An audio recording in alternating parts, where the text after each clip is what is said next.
So in this module, lesson seven, we're going to talk about state inspection. So this isn't more so not the initial inspection, we kind of talked about that, but we're going to talk about once you're operating and you get a state inspection. Sometimes the state inspections are renewal inspections, or there may be a complaint, and just maybe a pop-up inspection. So, several reasons they can come to your facility. But you always have to be ready, and it's just certain ways you should approach every inspection. So, you should always prepare and stay ready as if an inspection is happening that day. So you always maintain a high standard of care, should always maintain your records. So you shouldn't have to scramble to get ready for an inspection. If you stay ready, you don't have to get ready, is what they said in football practice. So you just got to know your regulations. Familiarize yourself with state regulations. Like here we have the COMAR book. You just literally read it, apply it, and that's going to be all your policies and procedures anyway. So I keep going back to your policies and procedures and your regulations that you run your facility. That's all going to be in there. So if you just maintain the standards that you have in your policy and procedures, you won't fail any inspection. So that's just you having to do regular self audits, staying on top of your staff. If you're not doing your audits, make sure you have a manager doing your audits, or pay an outside company. It's always good to have a consultant come in, like me, to go in and say, hey, I just want to make sure I'm running as smoothly as possible. Can you go in? And someone that you're paying, and they're going to keep your stuff confidential, and they'll go in and really just do a good once over again of your business. And it's going to cost, but you may get some good insight. Sometimes when you get stuck in a bubble where you're just running your business day to day, it's things that you could be doing different, and it can make your business run more efficiently, and you can be better prepared for your inspections, but you may not know. So it's just, maybe best to get somebody else from outside looking in. I actually had a person that was an inspector for the state that retired that I contacted. She had retired, and I was like, hey, I know you retired. I looked her, I found her information, and I said, could you come help me? And actually, a lot of my content from my old videos came from this lady. She was retired, lady. She had just retired the year before. So she helped me out a lot, and a lot of stuff I just applied. She let me know what they look for, and it was huge for me. So having a second set of eyes that's from outside looking in, that's not necessarily an inspector, it's always welcome. But as long as you keep your staff, following your policies and procedures to the T, following the rules and regulations to the T, and those are going to actually be your inspection checklist. Like if you're doing all that, everything's going to be in good condition. So your books are going to be okay, your care plan is going to be fine, your cleaning schedule is going to be fine, your doctor's appointments are going to be documented, your medication books are going to be good, all your visitor's log is going to be up to date.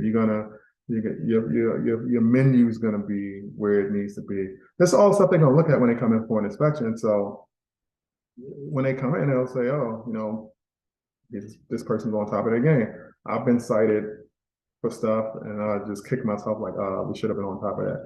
And it took years for me to kind of like get to where, I said, you know what, I'm going to like really be a stickler, because I told you that was a pain point for me. But, just keeping track of all these documents, it may seem like a lot, it may seem like you're demanding a lot of your staff, but at the end of the day, it's going to be well worth it. So, review your care plans.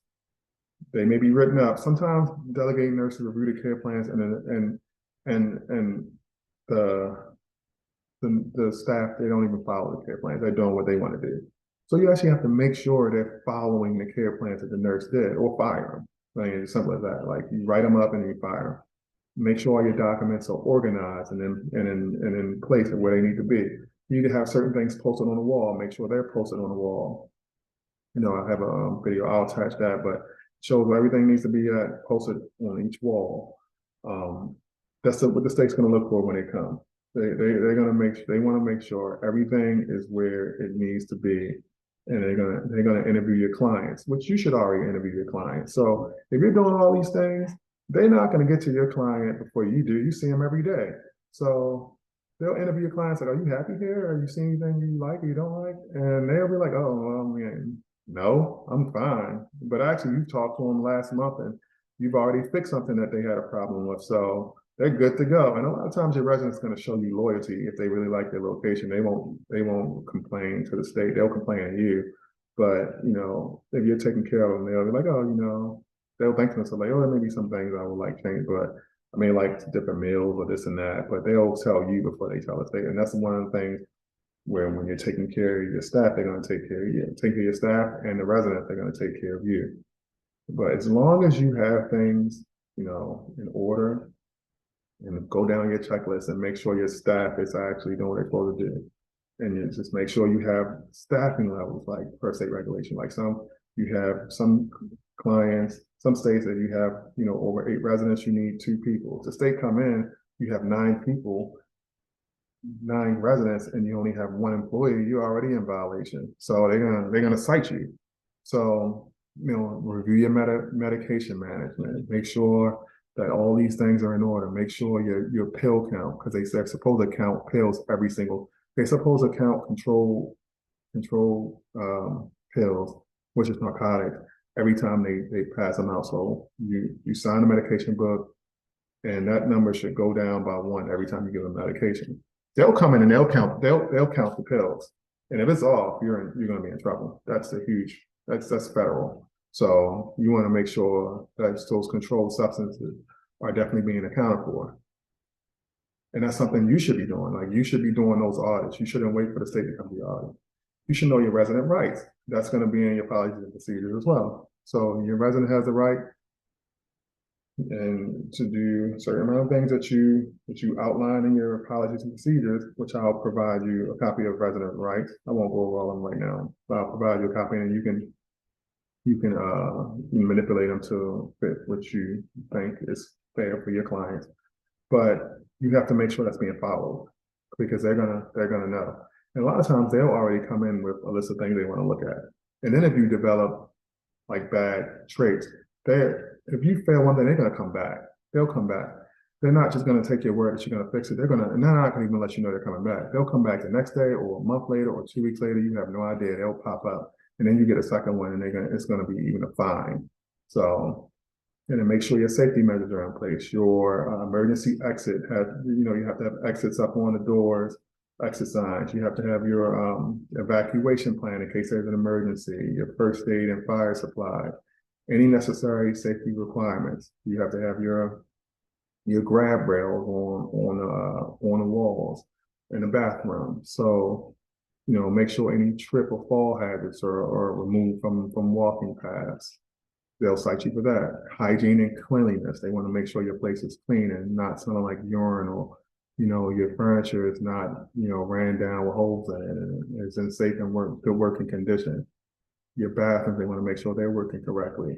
All these things you should be looking for yourself. You should, if you do all these things that, I suggest, and you have your systems in place, the last thing you're going to be worried about is the state coming in place. If the state pops up, you'll be like, okay, good. Well, let me know when they leave. Let me know how it goes. You won't even have any fear, because you're on top of your stuff. If they find something, they're going to find something. They want to find something. And so they always can. But it's not going to be anything egregious. Like, you may just say, okay, a small write-up, that's fine. I can take that. So they're going to look at your menu with your food service. They're going to look in your fridge and make sure you're storing your foods correctly. If you have insulin, they want to make sure it's in the fridge and stored away correctly. They're going to make sure your medications are locked up. So it's just certain things they're going to look for when they come. And they know it off the top of their head, because they go to these places every day, and you own one. So you should know it off the top of your head too. So you should know just as much as they know, just as much as they know. You should already be one step ahead of them, because you're there every day. And they're not. They may come once or twice a year. So you should always be ahead of the game with any, because you should be doing your own audits. So they're going to want to see your staff training records. We talked about that. They're going to look and see that your staff is properly, all their certificates are up to date. They're going to want to see make sure they have the trainings and everything is in order with the communicable disease shots, and they have make sure that they have the up-to-date background check. So they're going to check all that, and if you're not on top of it, then you'll get cited for it. They want to make sure you have a good infection control plan, especially after COVID. They've been putting, real emphasis on this. So you want to make sure you're taking necessary precautions to prevent the spreads of infection. So they're going to look at your cleaning schedule. That's basically what that is. And they're going to say, okay, well, you haven't cleaned in here in 3 weeks. Like, how are you, or you're not documenting that you're doing it, which is, if you don't document it, you didn't do it. You can say, oh, I just did it. They can literally watch you doing it, and you can be like, I did it the same thing yesterday. And if it's not documented, they're like, oh, you didn't do it, you're getting cited. And that's the last thing you want on your record, is something that you just forgot to document that you did. You just save yourself the hassle. That's why documentation is key. So if you engage your resident, the state is gonna interview 1 or 2 clients when they come. They'll find 2 clients, they'll ask, oh, how are you, happy? And it won't be anything, they're not gonna fish.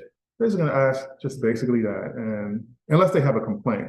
If someone has a complaint or a family member calls in, they'll go right directly to that person. They won't even look at anything else. They're coming specifically for that complaint. So they're going to ask that person that was associated with that complaint exactly what the nature of that complaint is, and has it been resolved. But if they just own a general inspection, they'll just maybe find 1 or 2 clients like, oh, are you happy? How are you liking it? Okay, have a good day. They'll leave. They're not here to like probe your clients for information. So they're trained just to ask, how are you?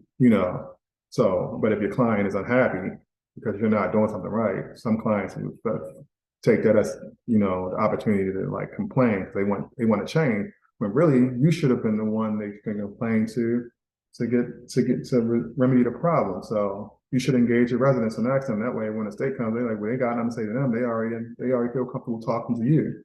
So just keep that in mind. So, and then if you do have any deficiencies, which is, an infraction that the state finds, that's an official word for it, deficiencies, you have to write a plan of correction. So they'll send you a letter saying, we found 5 deficiencies. They'll write the deficiency, they'll write the code that it violates, and they'll want you to reply back that you acknowledge that the deficiency exists. How are you going to remedy it? How are you going to fix it? And what steps are you going to make in the future to prevent this from happening again? As simple as that. There's nothing egregious, unless there's like a serious abuse claim or something like that. But this is just a regular, deficiency. Now you send that in. That's documentation that they've already warned you. So now if they come back again in a reasonable time and you have that same deficiency, now you're going to open yourself up to fines. So, and then once you're on their radar for multiple same infractions, they're gonna keep coming back. So you don't want that. And that's when the point where you'll get upset and want to bring somebody else in and want to do a staff overhaul. So it's best just to get everything situated right away.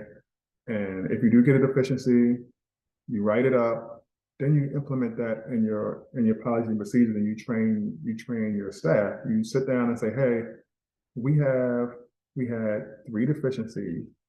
Run down the list and say, this is what we're going to do to fix it, and this is what we're going to do to make sure it doesn't happen in the future.